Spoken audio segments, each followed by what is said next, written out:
अस्सलाम वालेकुम। आज हम बच्चों फर्स्ट ईयर का नेक्स्ट चैप्टर स्टार्ट करेंगे, चैप्टर नंबर 3, और चैप्टर का नेम है केमिकल बॉन्डिंग। हम सबसे पहले देखेंगे कि केमिकल बॉन्ड की डेफिनेशन क्या है। केमिकल बॉन्ड बच्चे वो फोर्स है जो दो या दो से ज्यादा एटम्स, मॉलिक्यूल्स और आइंस को जोड़े हुए रखती है। वो फोर्स ऑफ अट्रैक्शन जो दो या दो से ज्यादा एटम्स को, मॉलिक्यूल्स को और आइंस को जोड़े रखती है, उनको हम बोलते हैं बच्चे वो है केमिकल बॉन्ड। अगर आप यहाँ पे देखो कि केमिकल बॉन्ड कितनी तरह के हो सकते हैं, ठीक है। बॉन्ड जो है वो आयनिक हो सकता है, ठीक है। उसके अलावा केमिकल बॉन्ड जो है वो कोवेलेंट हो सकता है।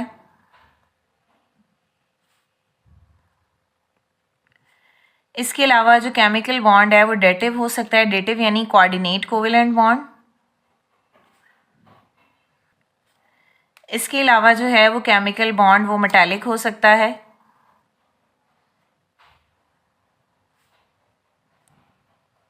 ठीक है। इंटरमॉलिक्यूलर फोर्सेस भी पाई जाती हैं। तो टाइप ऑफ मॉलिक्यूल में ये है ionic bond, covalent bond, dative bond और मेटालिक बॉन्ड, ठीक है। अब यहाँ पे जो ये वाले बॉन्ड्स हैं, ये वाले, इनको हम बोलते हैं ये है इंट्रामॉलिक्यूलर फोर्सेस। क्या है ये? इंट्रामॉलिक्यूलर फोर्सेस, ठीक है।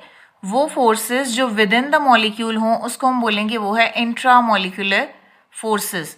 क्लियर? अब इसके अलावा बच्चे कुछ इंटरमॉलिक्यूलर फोर्सेस भी होती हैं। इंटर का मतलब क्या होता है? जो दो मॉलिक्यूल के दरमियान में होती हैं, और ये फोर्सेस कंपैरेटिवली वीक फोर्सेस होती हैं, ठीक है। और इनमें कौन कौन सी फोर्सेस आएंगी? जैसे फॉर एग्जांपल यहाँ पे बच्चे मेंशन होगी, जैसे वंडरवॉल फोर्सेस हैं,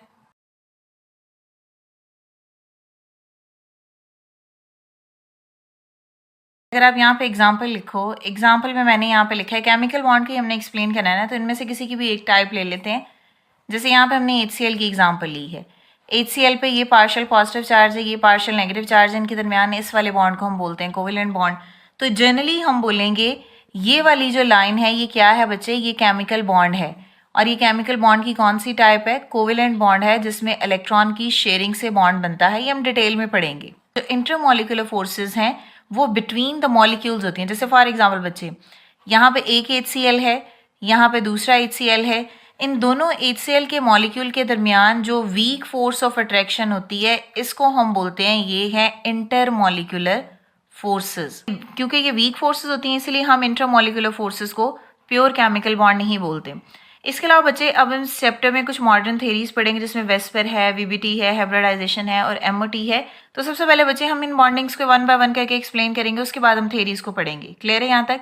तो आज हम पढ़ेंगे आयनिक बॉन्ड क्या है, फॉर्मेशन ऑफ आयनिक बॉन्ड होती कैसे है। अब ये जितनी भी बॉन्डिंग है ना बच्चे, इसमें जो लिविस कॉन्सेप्ट है उसकी सिंपल एक्सप्लेनेशन है for the formation of all the bond, ठीक है। चाहे वो आयनिक है, कोवेलेंट है, डेटिव है या मेटालिक बॉन्ड है, तो उसमें जो कॉन्सेप्ट है ना लिविस का बहुत इंपॉर्टेंस रखता है। तो सबसे पहले अगर हम आयनिक बॉन्ड की डेफिनेशन लिखें according to the Lewis theory बच्चे, आयनिक बॉन्ड तब बनता है जब कंप्लीट ट्रांसफर ऑफ इलेक्ट्रॉन होता है एक एटम से दूसरे एटम में। मतलब एक एटम जो है वो इलेक्ट्रॉन को लूज करेगा और दूसरा एटम उस इलेक्ट्रॉन को बच्चे एक्सेप्ट कर लेगा।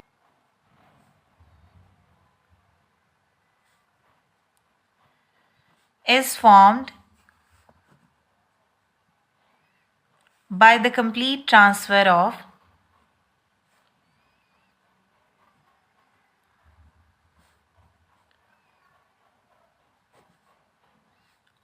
electrons from an atom with low ionization energy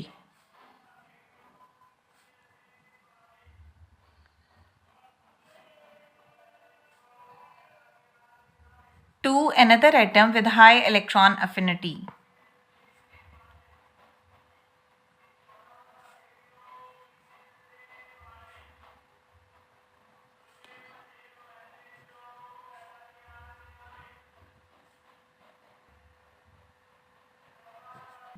आप लोगों को बच्चों याद होगा हमने 9th एंड 10th में कुछ थेरीज पढ़ी हैं, जिसमें जो है वो आर्हेनियस थेरी थी, उसके अलावा जो है वो ब्रॉन्स्टेड कॉन्सेप्ट था, उसके अलावा जो है वो लिविस कॉन्सेप्ट था।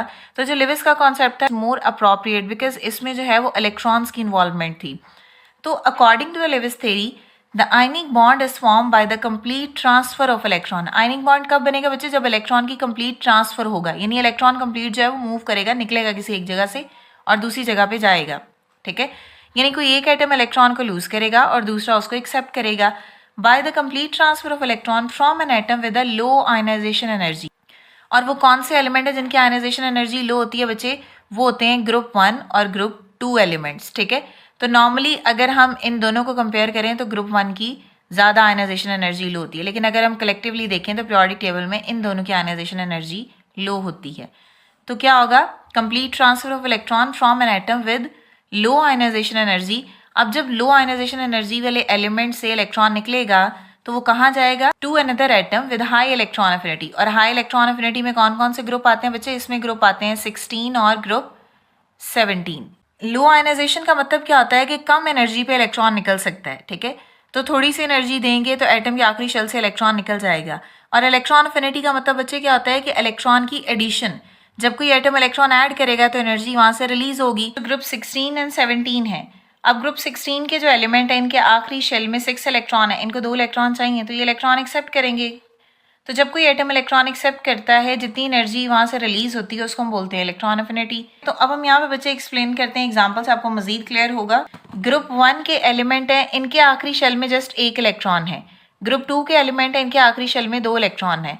तो ये प्रेफरेबली इलेक्ट्रॉन को लूज करते हैं, ठीक है, बिकॉज ऑक्टेट को कंप्लीट करने के लिए ये 7 इलेक्ट्रॉन तो नहीं ले सकता ना, इसी तरह ये 6 इलेक्ट्रॉन को एक्सेप्ट नहीं कर सकता। तो ये प्रेफरेबली क्या करेंगे? इलेक्ट्रॉन को लूज करेंगे। जब इलेक्ट्रॉन लूज करेंगे तो इनको एनर्जी हमें देना पड़ेगी। तो जो एनर्जी हम देंगे उस एनर्जी को हम बोलते हैं आयनाइजेशन एनर्जी। तो यही वजह होती है कि यहाँ पे हमने बोला कि ये लो आयनाइजेशन एनर्जी वाले जो एलिमेंट है वो इलेक्ट्रॉन को लूज करते हैं। और हाई इलेक्ट्रॉन एफिनिटी में देखो, जो ग्रुप 16 है इसमें 6 इलेक्ट्रॉन होंगे, ठीक है, और जो ग्रुप 17 है इसमें बचे 7 इलेक्ट्रॉन होंगे। अब इसको ऑक्टेट कंप्लीट करने के लिए 2 इलेक्ट्रॉन चाहिए और इसको ऑक्टेट कंप्लीट करने के लिए 1 इलेक्ट्रॉन चाहिए। तो इसका मतलब है कि ये इलेक्ट्रॉन एक्सेप्ट करेंगे। जब कोई एटम इलेक्ट्रॉन एक्सेप्ट करता है तो जो एनर्जी वहाँ से रिलीज होती है उसको हम बोलते हैं इलेक्ट्रॉन अफिनिटी। तो इसका मतलब बच्चे ये है कि ये दोनों आपस में बॉन्ड बनाएंगे और ये दोनों आपस में बॉन्ड बनाएंगे, ठीक है। इसको एग्जाम्पल से एक्सप्लेन करते हैं। एग्जाम्पल क्या है हमारे पास? Formation of NaCl। सबसे पहले हमने ये देखना है कि कौन सा एटम इलेक्ट्रॉन लूज करेगा और कौन इलेक्ट्रॉन एक्सेप्ट करेगा।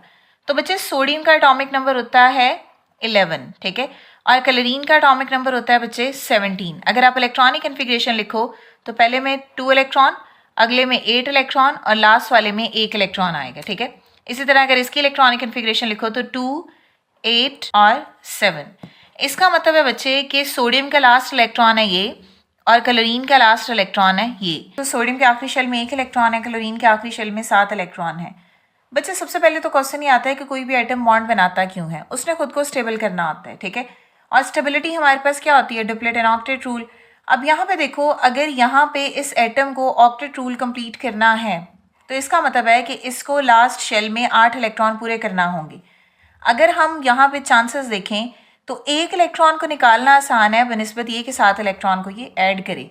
तो इसका मतलब है कि सोडियम क्या करेगा? ये प्रेफरेबली इलेक्ट्रॉन को क्या करता है बच्चों?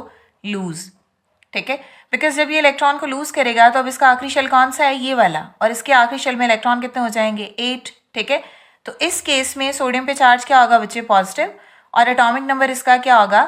10, ठीक है। तो एटम इलेक्ट्रॉन को गेन या लूज करेगा तो उस केस में वो नियरेस्ट नोबल गैसेस की कन्फिग्रेशन को अटेन करता है टू बिकम अ स्टेबल, ठीक है।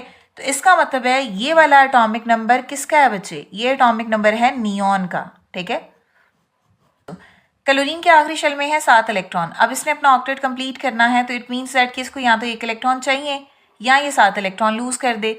तो ऑब्वियस सी बात है ये प्रेफरेबली क्या करेगा? इलेक्ट्रॉन को करेगा बच्चे गेन।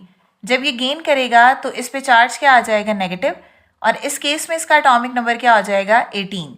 अब ये एटॉमिक नंबर किस नोबल गैस का है? आर्गॉन का एटॉमिक नंबर है 18। तो इस केस में ये दोनों के दोनों क्या हैं? इलेक्ट्रॉन लूज या गेन करके नियरेस्ट नोबल गैसेस कन्फिग्रेशन को अटेन कर लेंगे, ठीक है। तो यहाँ तक क्लियर है। तो ये है बेसिकली बच्चे फॉर्मेशन ऑफ आयनिक बॉन्ड। हमने क्या कहा? हमने अगर इसको इक्वेशन में लिखना हो तो हम क्या कहेंगे कि सोडियम है, सोडियम इलेक्ट्रॉन को लूज करेगा, सोडियम पे चार्ज आ गया पॉजिटिव और ये इलेक्ट्रॉन यहाँ आ गया, ठीक है। क्लोरीन हमेशा मॉलिक्यूलर फॉर्म में एग्जिस्ट करती है बिकॉज क्लोरीन जो है वो एक गैस है। ये इंडिविजुअल 1 इलेक्ट्रॉन को एक्सेप्ट करेगी, ये भी इंडिविजुअल 1 इलेक्ट्रॉन को एक्सेप्ट करेगी, तो ये दोनों कंबाइन होकर 2Cl नेगेटिव बना देंगे, ठीक है। तो इसका मतलब है कि दोनों जो हैं वो 2 इलेक्ट्रॉन को एक्सेप्ट करेंगे और क्या बनेगा बच्चे 2Cl नेगेटिव। अब अगर 2 क्लोरीन है तो इसका मतलब है कि यहाँ पे भी 2 सोडियम के आइटम होंगे, 2 ही लूज़ करेंगे इलेक्ट्रॉन और 2 इलेक्ट्रॉन यहाँ से लूज़ होंगे। अगर आप यहाँ पे इसका सम निकालो तो मीन्स यहाँ पे भी इलेक्ट्रॉन है, यहाँ पे भी इलेक्ट्रॉन है, कैंसिल हो जाएंगे। अब यहाँ पे देखो तो 2 सोडियम, ठीक है, और क्लोरीन क्या बनाएंगे 2Na पॉजिटिव और प्लस 2Cl नेगेटिव। तो ये positive negative electrostatic force of attraction in दोनों के दरमियान होगी। तो ये दोनों क्या बना देंगे बच्चे NaCl, और ये है फॉर्मेशन ऑफ NaCl जिसमें सोडियम ने इलेक्ट्रॉन को लूज किया और क्लोरीन ने इलेक्ट्रॉन को एक्सेप्ट किया है। हम यहाँ पे बनाएंगे सोडियम को फर्स्ट शेल, उसके बाद ये इसका सेकंड शेल और उसके बाद ये है बच्चे इसका थर्ड शेल, ठीक है। तो अगर आप इलेक्ट्रॉन देखो तो पहले शेल में कितने इलेक्ट्रॉन आ जाएंगे 2, अगले में कितने आ जाएंगे बच्चों 8 और एंड वाले में कितने आ जाएंगे 1 ही। नेक्स्ट है बच्चों क्लोरीन। क्लोरीन का एटॉमिक नंबर क्या होता है 17। अब आप इसकी भी अगर इलेक्ट्रॉनिक कन्फिग्रेशन करो तो यहाँ पे हमारे पास सेंटर में आ जाएगा इसका न्यूक्लियस, ठीक है। तो पहले शेल्स ही ड्रॉ कर लेते हैं, ठीक है। तो इसका मतलब है कि अब इसके इलेक्ट्रॉन को हम क्रॉस से शो कर लेते हैं, ये 2 इलेक्ट्रॉन और उसके बाद यहाँ पे आ जाएंगे बच्चे 8 और 2 10, ठीक है, बाकी 7 रह गए। तो 2 4 6 और 1 7। अगर आप इसकी इलेक्ट्रॉनिक कन्फिग्रेशन करो तो फर्स्ट शेल में 2 इलेक्ट्रॉन, अगले में 8 और उससे अगले में 1 हो। उसके बाद अगर नेक्स्ट देखो तो 2 8 और 7, ठीक है। अब इसका मतलब है बच्चे यहाँ पे ये इलेक्ट्रॉन जो है वो लूज होगा और क्लोरीन उस इलेक्ट्रॉन को एक्सेप्ट कर लेगा। तो क्या बनेगा वो देखते हैं। ये है हमारे पास Na, ठीक है। एक इलेक्ट्रॉन निकल जाएगा, जब ये इलेक्ट्रॉन निकलेगा तो बच्चे इसका शेल भी खत्म हो जाएगा। बाकी कितने इलेक्ट्रॉन इसके पास बच जाएंगे। अब इसका लास्ट शेल जो है अब ये सेकंड शेल होगा और इसके पास 8 इलेक्ट्रॉन हैं, ठीक है। तो इसका मतलब है कि इस पे चार्ज क्या आ जाएगा, यहाँ पे चार्ज आ जाएगा बच्चे पॉजिटिव। और इस केस में इलेक्ट्रॉनिक कन्फिग्रेशन क्या बनेगी 2 और 8, ठीक है। क्लोरीन में पहले में ये 2 इलेक्ट्रॉन है, ठीक है, अगले वाले में कितने हैं, नेक्स्ट में बच्चे 8 इलेक्ट्रॉन है और उससे अगले में 7 इलेक्ट्रॉन इसके थे, ठीक है। और 1 इलेक्ट्रॉन जो है वो इसने सोडियम से एक्सेप्ट किया है, वो ये वाला है। तो इस केस में ये क्या करेगा, जब ये इसने एक्सेप्ट किया है तो इस केस में इस पे चार्ज आ जाएगा बच्चों नेगेटिव। अब इसकी इलेक्ट्रॉनिक कन्फिग्रेशन क्या बनेगी 2 8 एंड 8 और चार्ज इस पे आ गया नेगेटिव। तो ये देखो ये भी स्टेबल हो जाएगा। और इसने किसकी इलेक्ट्रॉनिक कन्फिग्रेशन अटेन की है बच्चे आर्गॉन की, कि ये पॉजिटिव और ये नेगेटिव चार्जेस इनके दरमियान में इलेक्ट्रोस्टैटिक फोर्स डेवलप होगी और इस केस में हमारे पास बनेगा बच्चे NaCl। So this is called formation of sodium chloride. Clear, I hope कि आपको क्लियर हो गया। अगर स्टिल कोई भी क्वेश्चन है तो आप कमेंट कर सकते हैं। नेक्स्ट वीडियो तक के लिए अल्लाह हाफिज़।